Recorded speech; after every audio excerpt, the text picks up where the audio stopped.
Bismillahirrahmanirrahim. Assalamualaikum warahmatullahi wabarakatuh.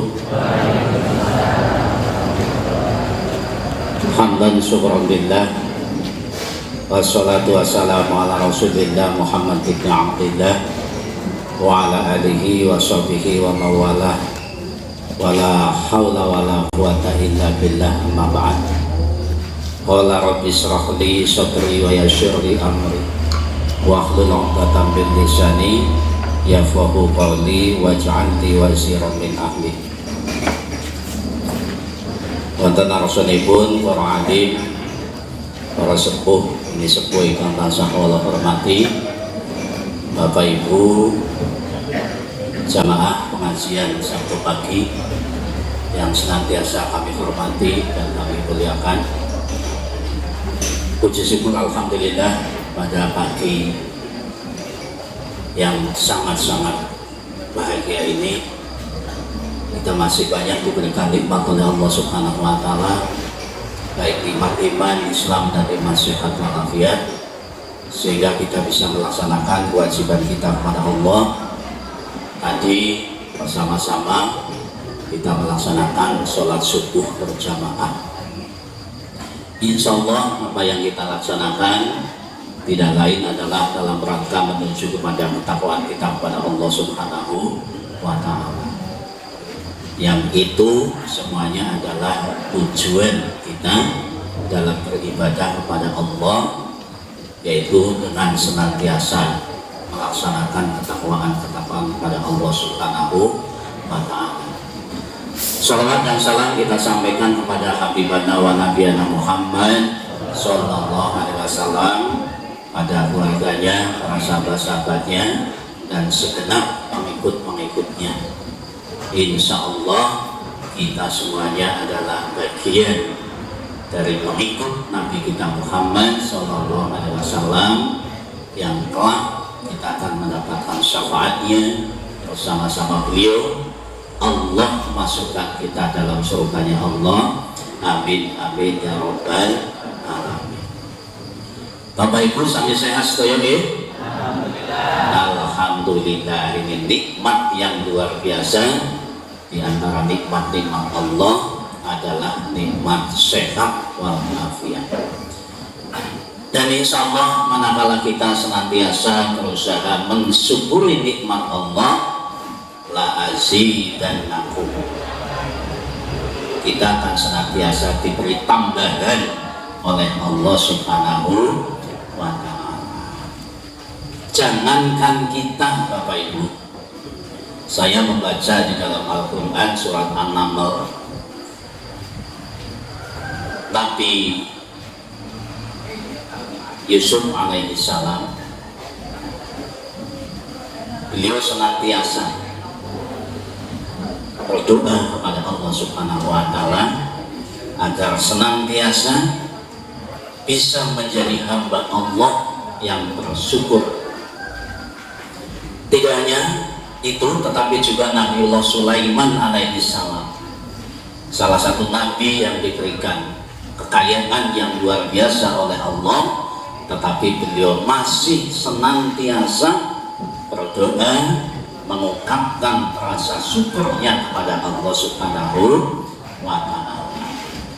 Diabadikan di dalam ayat Al-Quran. Mari bersama-sama Bapak Ibu. Bismillahirrahmanirrahim.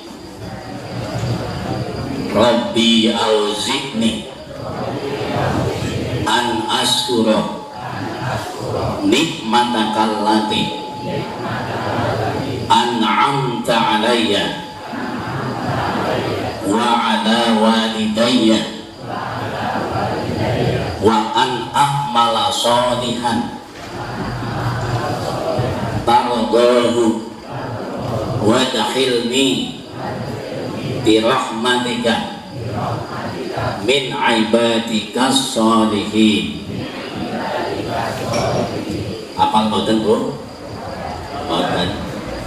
Monggo mangke dipun pirsani menawi boten tepat ini Quran surat An-Naml ayat 18. Kalau saya tidak salah. Rabbi auzi'ni, ya Allah anugerahkan kepadaku an asyura, agar aku bisa bersyukur, nikmataka allati an'amta alayya, atas nikmat-nikmat Allah yang telah diberikan kepadaku, wa ala walidayya, dan kepada kedua orang tuaku, wa an a'mala sholihan, ya Allah agar aku bisa senantiasa berbuat baik atau beramal soleh, tarodohu, yang engkau ridhoi, wadakhilni, ya Allah masukkanlah aku, maksudnya ke dalam surga, birahmatika, dengan kasih sayangmu, min ibadikas sholihin, agar aku termasuk hamba-hamba yang senantiasa berbuat baik. Sekelas Nabi Sulaiman saja masih doa, masih memohon kepada Allah agar senantiasa diberikan anugerah oleh Allah untuk senantiasa bersyukur. Ini doanya luar biasa. Ayat Quran ini Bapak Ibu. Rabbi auzi'ni an asyura nikmataka allati an'amta alayya wa ala walidayya wa an a'mala sholihan ardahu. Nabi saja masih memohon kepada Allah wa an a'mala sholihan, agar aku bisa berbuat baik. Itu sekelas Nabi saja. Taradahu, yang engkau ridhoi. Kenapa? Belum tentu perbuatan yang dianggap dinilai baik oleh kita diridhoi oleh Allah. Kadang-kadang antara pemikiran kita dengan kehendak Allah, keinginan Allah itu berbeda. Menurut pandangan kita itu baik, tapi ternyata Allah tidak meridhoi. Oleh sebab itu, agar apa yang kita lakukan Allah ridho, yang kemudian menjadi bernilai ibadah, maka di dalam kitab Fathul Majid yang biasa dibaca oleh Ustadz Habib Ghazali, Ketua PDN, itu di sana dikatakan bahwa Syekhul Islam Ibnu Taimiyah mengatakan wa ammal ibadatu, adapun yang dimaksud dengan ibadah, kullu ma, segala sesuatu, napa yuhibbullahu wa yardahu, yang Allah menyukainya, yang Allah mencintainya, wa yardahu, dan yang Allah meridhoinya. Inilah yang dimaksud dengan ibadah. Apakah itu ibadah lisan, ibadah hati, atau ibadah anggota badan. Karena di dalam kitab Fathul Majid juga disebutkan bahwa ibadatu yunqasamu ala thalathati aqsamin. Adapun ibadah itu dibagi menjadi 3 bagian. Al-ula, yang pertama, yaitu ibadatul lisan, ibadah yang berkaitan dengan lisan, diantaranya yaitu membaca Al-Quran, bertutur kata yang baik, memberikan nasihat kepada anak kita, cucu kita, keturunan kita, lingkungan kita. Kemudian yang kedua, ibadatul qalbi, ibadah hati. Artinya senantiasa berusaha bertata dengan baik apa yang diniatkan di dalam hati, termasuk pagi hari ini Bapak Ibu, artinya niat, ya Allah saya mau mengikuti pengajian kajian Sabtu pagi, ya meskipun hanya seminggu sekali, berangkat. Kalau mau jam 3 mentangi, saya setuju jam 3 kalau mentangi, soalnya mau ngantek kebablasan. Itu alhamdulillah saged sholat maghrib. Itu adalah dorongan hati, ibadatul qalbi. Coba kalau hati saya menolak, teman jam telu si ngantuk ya main lakukan sini siki. Nah, akhirnya ibadah hatinya menjadi hilang. Alhamdulillah panjenengan semuanya yang rapuh pada pagi ini hati sudah termasuk hati yang beribadah. Kemudian yang ketiga, al-ibadatul jawarihi, ibadah yang berkaitan dengan anggota badan. Ibu kalau disuguhi panganan nopo niku. Niku wonten sing damel mbok. Dengan damel teng griya niat bismillah badhe besok takwan atau kegiatan pengajian satu pagi. Itu bagian bentuk ibadah al-jawarih, yaitu anggota badan. Di samping ibadah yang lain ada sholat, haji, puasa dan lain sebagainya. Bapak Ibu yang dirahmati Allah, untuk tema kali ini akan kami sampaikan tentang menteladani akhlak Rasulullah Shallallahu Alaihi Wasallam. Kebetulan kita sudah memasuki bulan Rabiul Awal.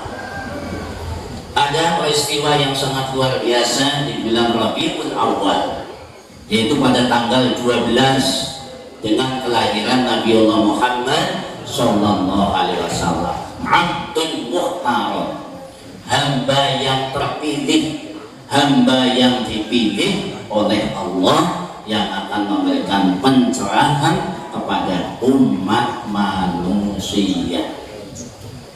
Ismuhu Ahmad. Kalau di dalam Al-Quran, nama dari Allah itu adalah Ahmad. Kalau dicek, wa ismuhu Ahmad. Kemudian pamannya memberi nama Muhammad. Maknanya sama, orang yang terpuji. Nah, di bulan Rabiul Awal inilah sebagian umat Islam menyelenggarakan peringatan Maulid Nabi Muhammad SAW di dalam rangka berusaha mengingat kembali, mencontoh, menteladani sikap perbuatan Rasulullah Sallallahu Alaihi Wasallam. Dan yang paling utama adalah menteladani akhlak-akhlak beliau. Ketika Nabi Allah Muhammad Sallallahu Alaihi Wasallam melaksanakan haji wada, haji wada itu haji perpisahan. Setelah beliau melaksanakan haji wada, beliau mengucapkan selamat tinggal.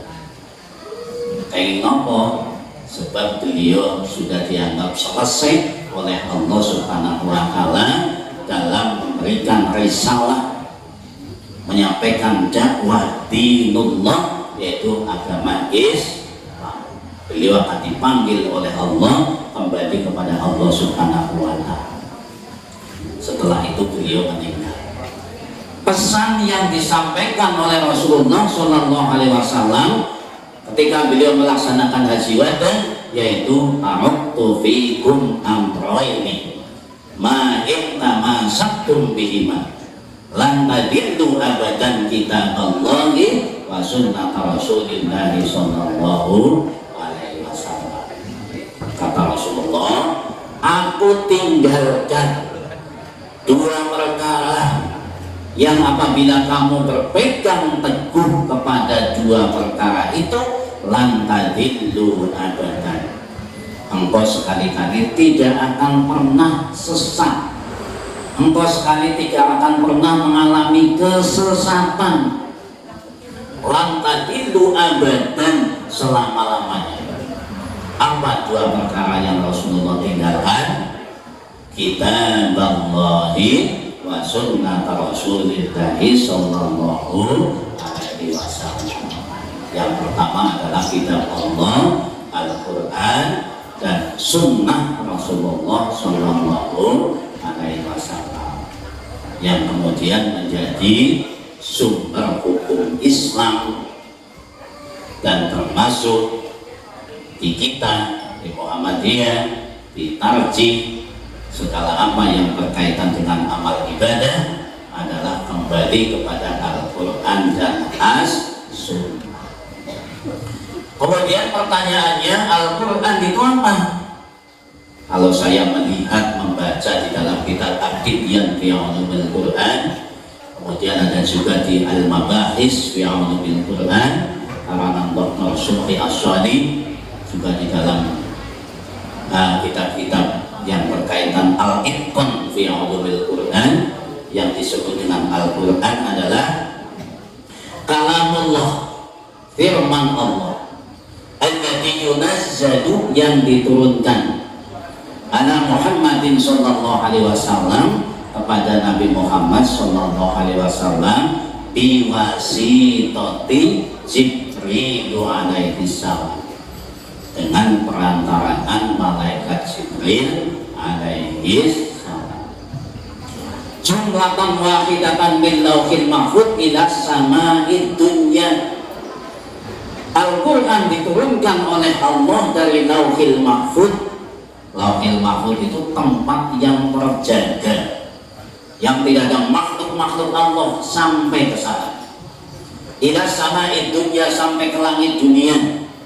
Di langit dunia ini sebelum panjenengan pirsani, langit ke-1, ke-2, ke-3, ke-4, ke-5, ke-6, ke-7.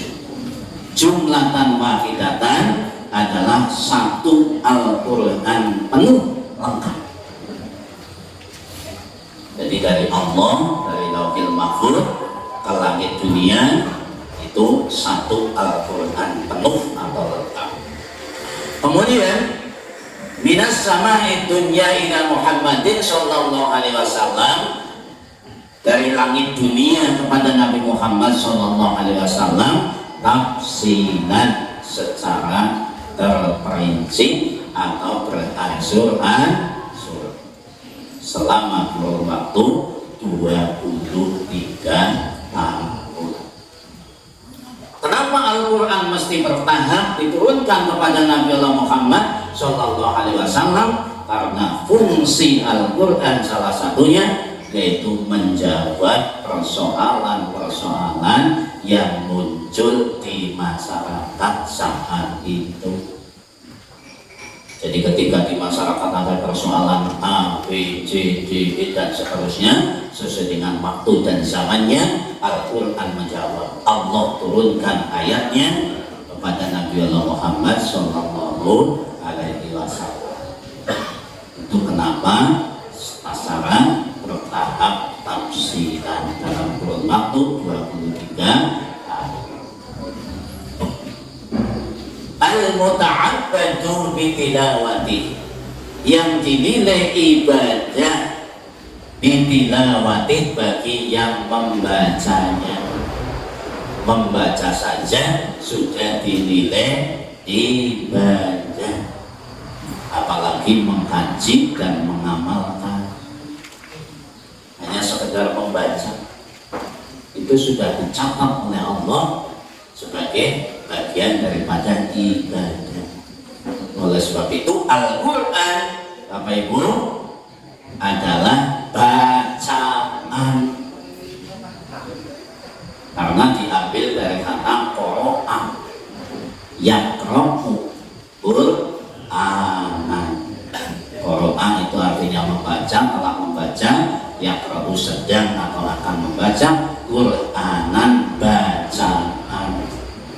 Jadi Quran itu bacaan, ini malah kadang-kadang bukan nanti maca, bukan diwaca. Bila bagi mungkin lah, kalau belum mau nih bukan maksa, bukan maca, sebab maksa pakai remeh, akhirnya maca. Oleh sebab itu Allah mengingatkan di dalam Al-Quran disebutkan, jangan sampai kita seperti orang Yahudi yang diberi Alkitab tetapi tidak mau membaca, hanya di bawah-bawah saja. Masalul ladina humilut Taurata summa lam yahmiluha kamasalil khimari yahmilu asfar. Perumpamaan orang-orang Yahudi, kata Allah, yang telah aku berikan Alkitab tapi mereka tidak mau membacanya, hanya sekedar dibawa-bawa, ditenteng-tenteng, kama sadil khimari yahmilu asfar. Orang yang seperti itu sama saja dengan keledai. Keledai ngertos Bu? Ya, binatang yang seperti kuda tetapi lebih pendek dan lebih kecil daripada kuda. Yo ngapunten bahasa kasarane ngaten. Sinten mawon umat Islam sing gadah Al-Qur'an tapi boten purun maca Quran, pada baik karo keledai. Aduh, jadi ngaku rada maca ya. Ayo bilang insyaallah ini Bapak Ibu ya, setelah pengajian ini kayak mau Ustaz ini juga kayak baik ya, untuk mulai baca Quran. Orang kata sedina dan usaha ayat rohai ya, supaya kita tidak diberikan status seperti itu. Ingat pengingat dari Allah Subhanahu wa Ta'ala. Masadil ladina humilu tawrata summa lam yahmiluha kama sadil khimari yahmilu asfar. Mudah-mudahan kita umat Islam tidak seperti orang Yahudi. Lalu bahasanya Arab paham angel, Qurannya Jawa yang terbaca. Meskipun bahasa Arab, insya Allah man ta'allama al-Qur'ana wa huwa yata'ahadu falahu ajrun misla asri amsalihha. Kata Rasulullah, barang siapa yang belajar Al-Qur'an wa huwa yata'ahadu, belajar membaca wa huwa yata'ahadu, dan dia mengalami kesulitan, falahu ajrun, baginya tetap mendapatkan satu pahala. Misla bi asri amsalihha, yang satu pahala itu senilai dengan 10 kali lipat nilai pahalanya. Makanya tidak ada kata-kata terlambat bahwa peristiwa ya angel baca Quran. Sana yang malas gitu. Insya Allah meskipun sudah tua, pun sepuh, kalau kita belajar, ya insya Allah berikan kemudahan. Kemudian yang kedua yang disampaikan oleh baginda Rasulullah SAW ketika haji wada, yaitu di samping Al-Qur'an kitab Allah, yaitu sunnah Rasulullah SAW. Sunnah. Pertanyaannya, apa yang disebut sunnah? Kalau kita baca di dalam ulumul hadis, ilmu-ilmu yang berkaitan dengan al-hadis, di sana dikatakan manukilan anin Nabi sallallahu alaihi wasallam, segala sesuatu yang diambil dari Rasulullah sallallahu alaihi wasallam, kaulan, baik itu ucapan, au fi'lan atau perbuatan, au takriron atau ketetapan, au sifatan haliyatan atau sifat-sifat keadaan Nabi. Itulah hadis. Makanya ada hadis qauli, ada hadis fi'li, ada hadis takrir. Hadis qauli berupa ucapan.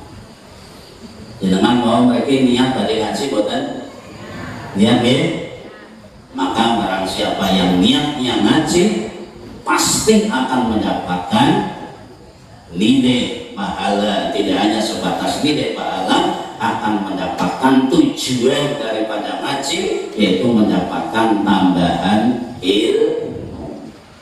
Apa dalilnya? Yaitu ucapan Nabi, innamal a'malu binniyati wa innamal likulli imri'in ma nawa. Nabi ngendika bahwasanya segala sesuatu itu tergantung kepada niatnya, dan apa yang kita lakukan, apa yang kita kerjakan akan mendapatkan sesuai dengan niatnya. Itu contoh hadis qauli, ucapan Nabi. Contoh mali dengan menawi badhe sholat wudu boten wudu kalau wonten menawi sempan itu ora sholat tedengaken lebu maling masjid melu sholat gak wudhu.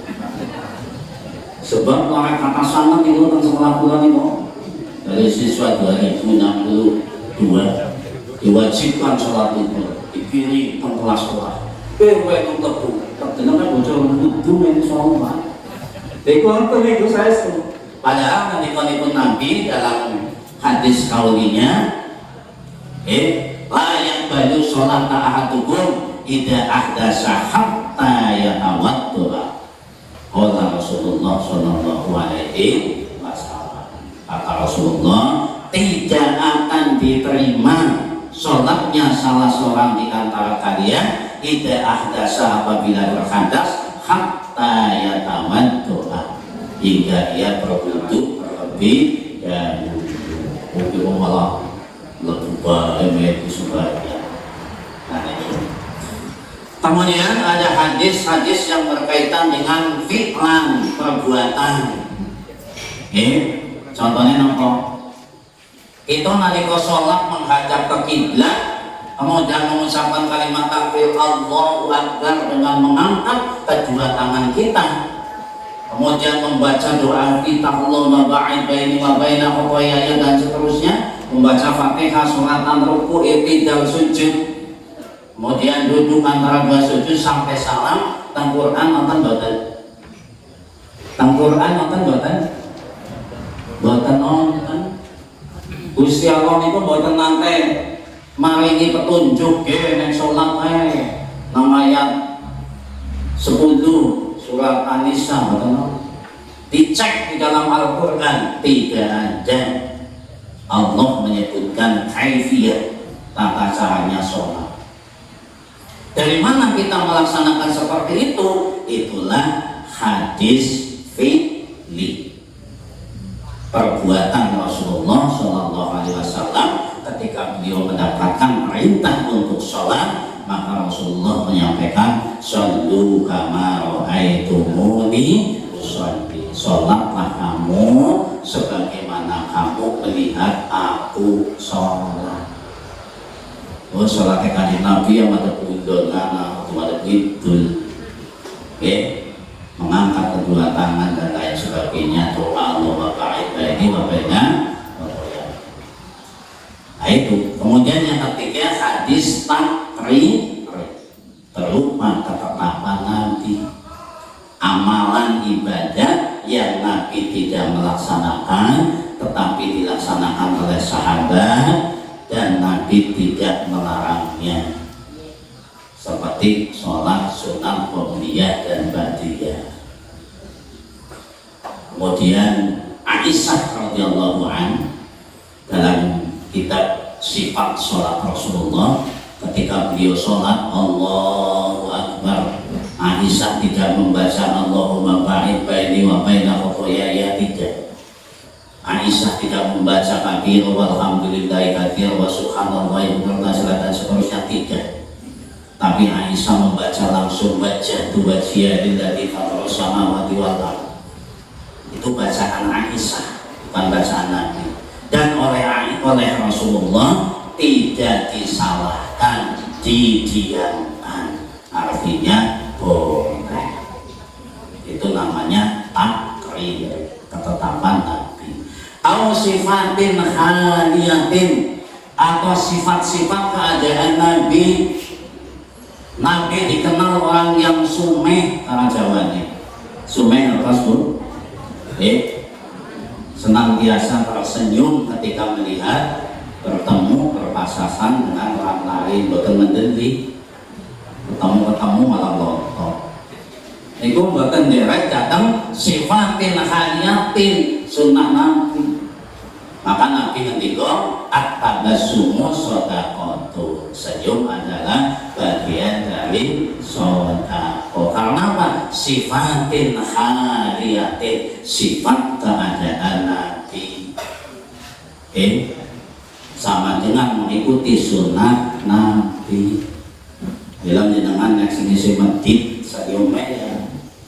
Mulai niki ampun masjid ketemu wong nyapa, senyum, salam, sapa. senyum, salam, assalamualaikum, sapa, musafahah. Musafah itu salaman.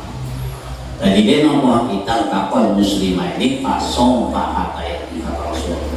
Jika antara dua orang muslim bertemu, hendaklah fason fahatai ini bersalaman dua-duanya.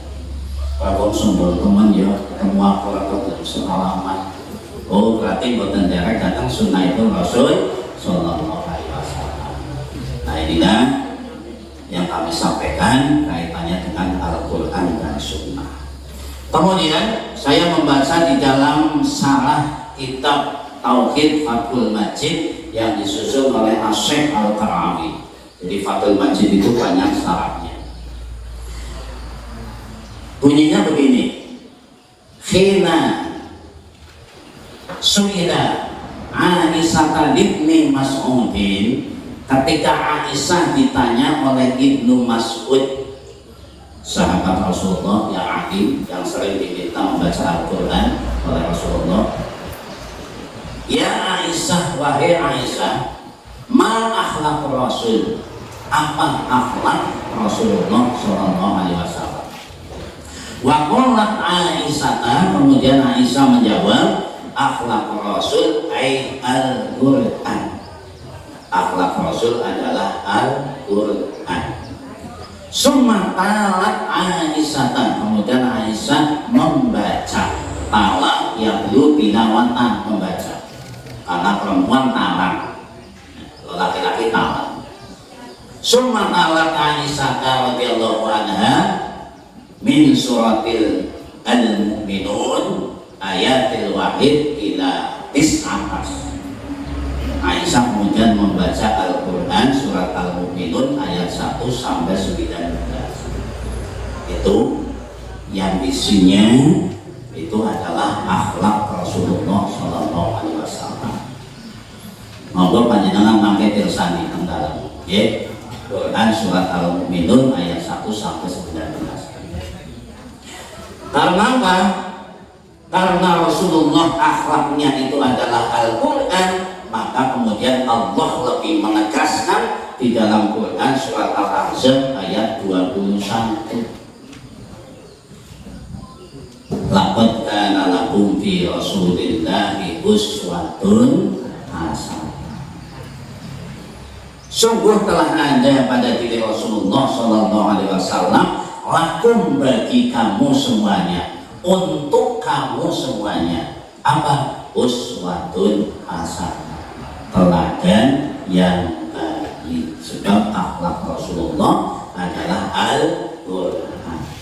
Apa yang beliau ucapkan, apa yang beliau sampaikan, apa yang beliau kerjakan dalam keseharian tidak lain adalah dalam rangka mengamalkan nilai-nilai Al-Quran.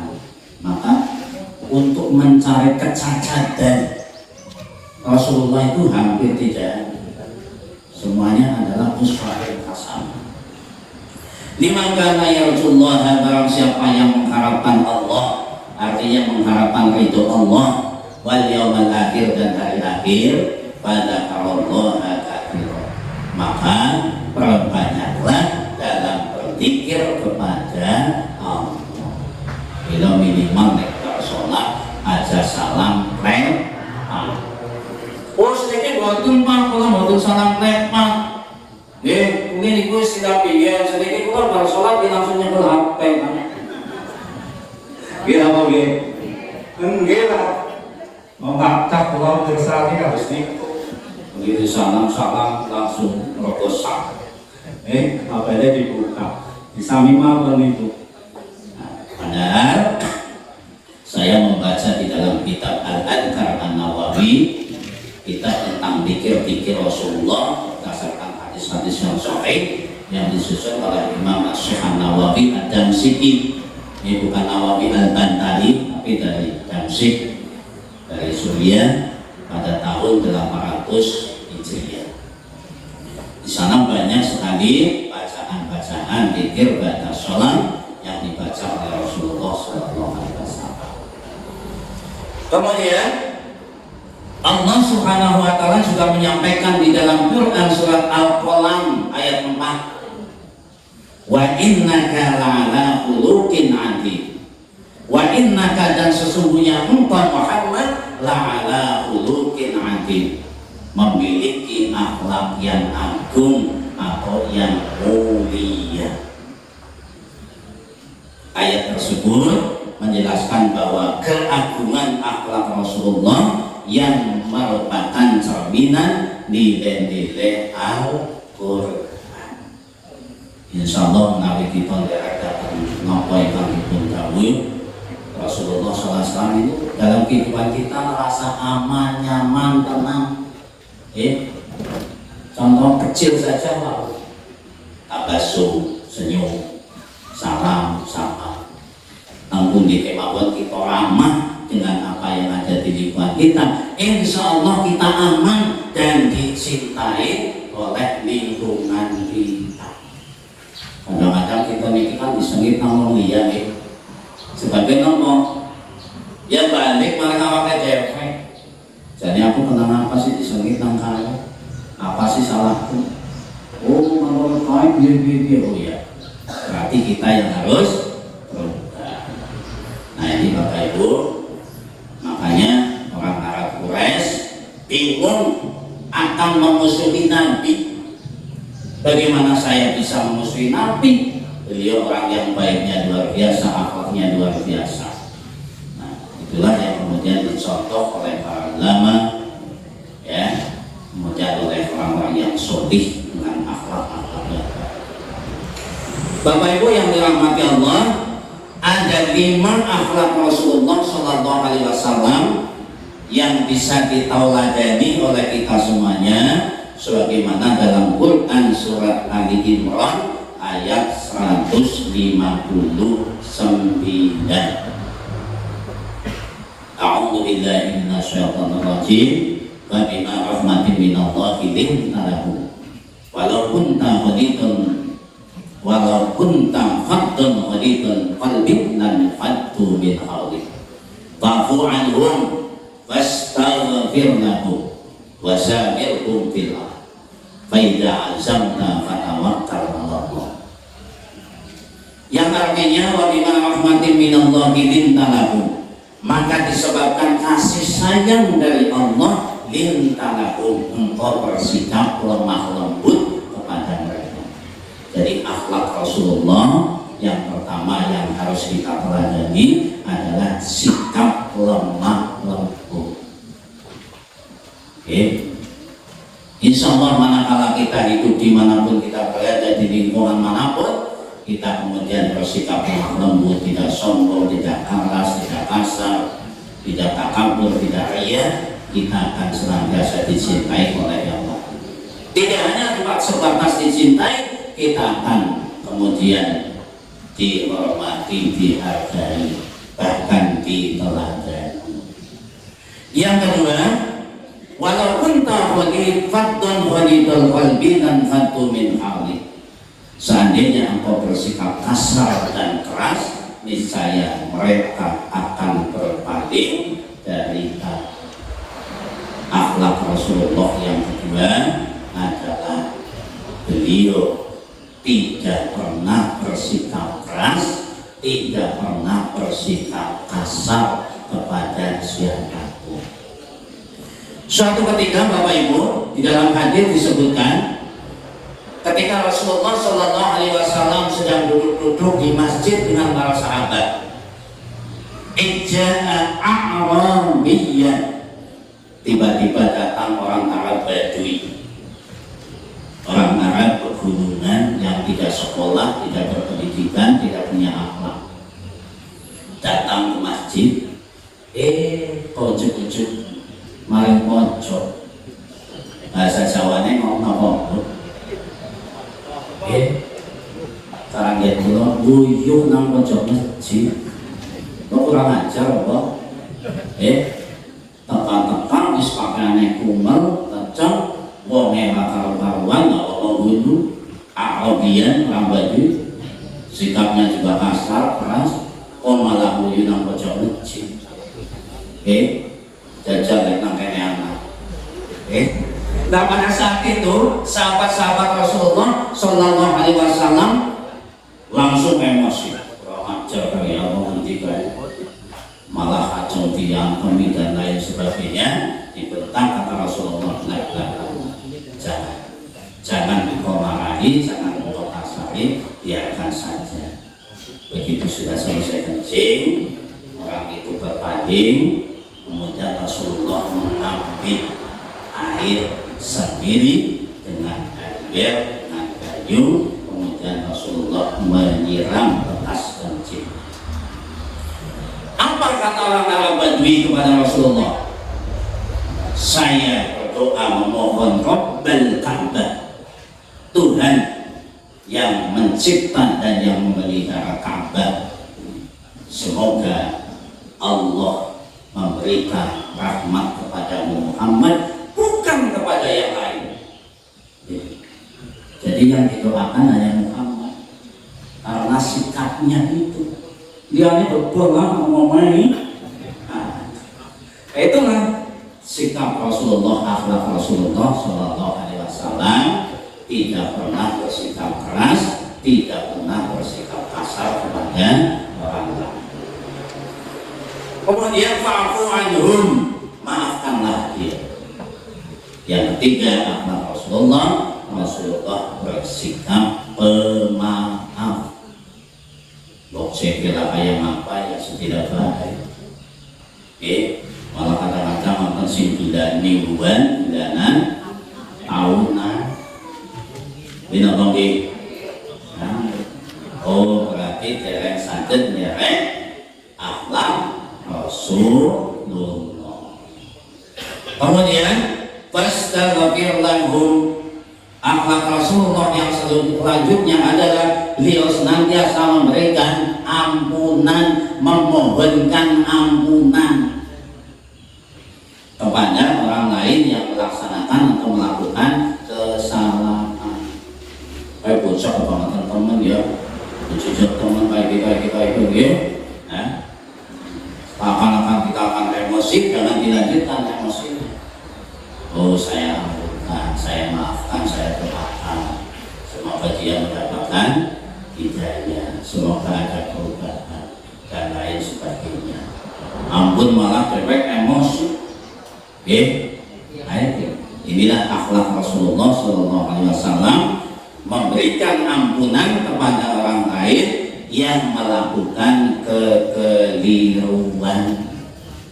Kenapa Rasulullah dakwahnya berhasil? Sebab Rasulullah Shallallahu Alaihi Wasallam kalau misalkan berdakwah kepada satu kelompok, kemudian kelompok itu menolak, Rasulullah tidak putus asa. Rasulullah mengampuni mereka dengan mendoakan mudah-mudahan nanti keturunannya menjadi orang-orang yang baik sehingga mengikuti kami. Ampun malah, anak putune yang paling pada baik. Terus niku kadang-kadang insya Allah dalam berdakwah itu dengan secara pertama. Ngomong yang kula ini aslinya nyata salahku. Zaman bapak kula kasih sugeng, bapak kula niku kiai. Niku gajah uli, mohon maaf, kesuruh yang biasa kerja di sawah 20 tahun mengikuti bapak saya dan tidak sholat bapak itu. Anak kejawen, bukan sholat, tetapi tetap didekati keluarganya semuanya. Suwe-suwe diparingi sarung pun bapak itu. Akhirnya terus sampai sekarang anak-anak keturunannya, cucu-cucunya menjadi ahli ibadah. Itu aja mudah Allah memanggil orang kayak pada suara bagi baik. Kemudian wasawirhum fil amr, dan bermusyawarah dalam urusan. Bagian daripada akhlak Rasulullah Shallallahu Alaihi Wasallam, beliau tidak pernah bersikap otoriter.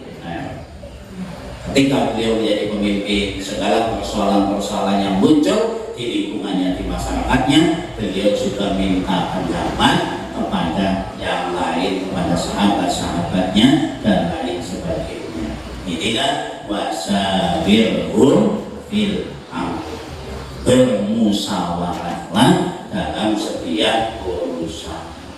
Niki dinten niki sampai rawu kalaksanaken niki kula yakin dengan adanya pengajian Sabtu pagi ini sudah berdasarkan musyawarah, sehingga yang lain dengan rela, dengan ikhlas, aku akan datang, aku akan mengikuti, aku akan sama-sama membesarkan kegiatan Muhammadiyah.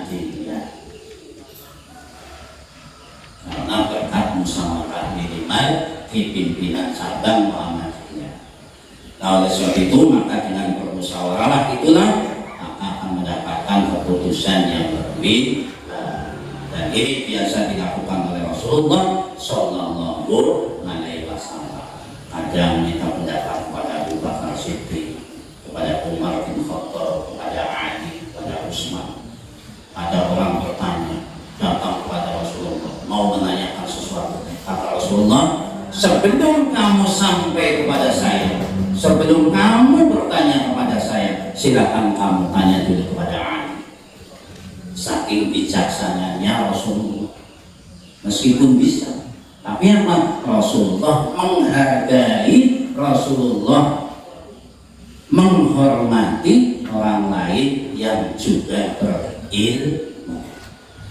Sahabat Ali bin Abi Thalib, di samping beliau sahabat, beliau adalah anak paman Rasulullah Sallallahu Alaihi Wasallam yang menjadi khulafaur rasyidin. Di antara 4 khulafaur rasyidin yang paling cerdas intelektualnya adalah Ali bin Abi Thalib. Makanya kata Rasulullah, ana bahrul ulum, saya ini lautan ilmu, wa Ali babuha, dan Ali adalah pintunya. Jadi kalau ada apa-apa ingin tanya, salah tanya dulu pada Ali. Saya percaya Ali bisa jawab. Kalau tidak bisa, balik kepada saya. Ini dalam rangka menghargai, menghormati kepada orang lain yang juga berilmu. Kemudian yang terakhir, Bapak Ibu yang dirahmati Allah, akhlak Rasulullah Sallallahu Alaihi Wasallam adalah fa'idha azamta fatawakkal 'ala Allah. Jika memiliki tekad yang bulat, jika memiliki cita-cita, jika memiliki keinginan apa saja, maka ujung-ujungnya adalah tawakal kepada Allah, bukan atas dasar emosi.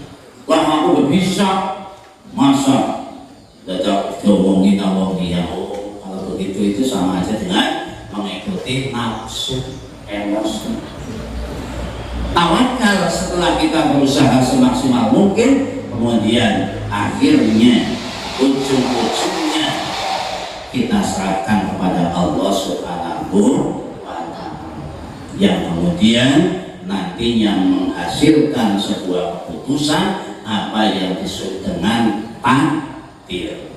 Takdir itu adalah titik temu antara hasil usaha manusia yang maksimal dengan ketentuan Allah Subhanahu wa Ta'ala. Itu namanya takdir.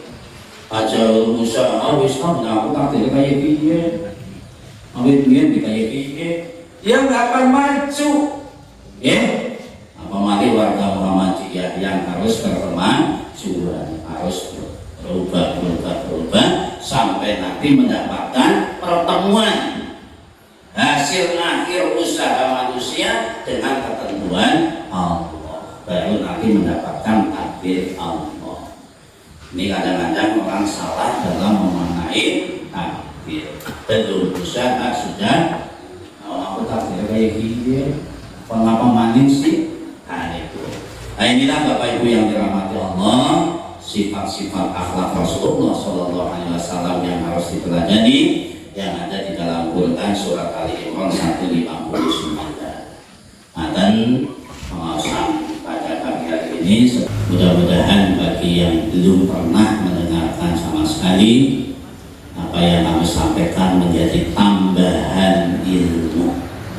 Bagi yang sudah mendengarkan, hitung-hitung memurojaah kembali apa yang pernah didapatkan dari orang lain atau di tempat yang lain.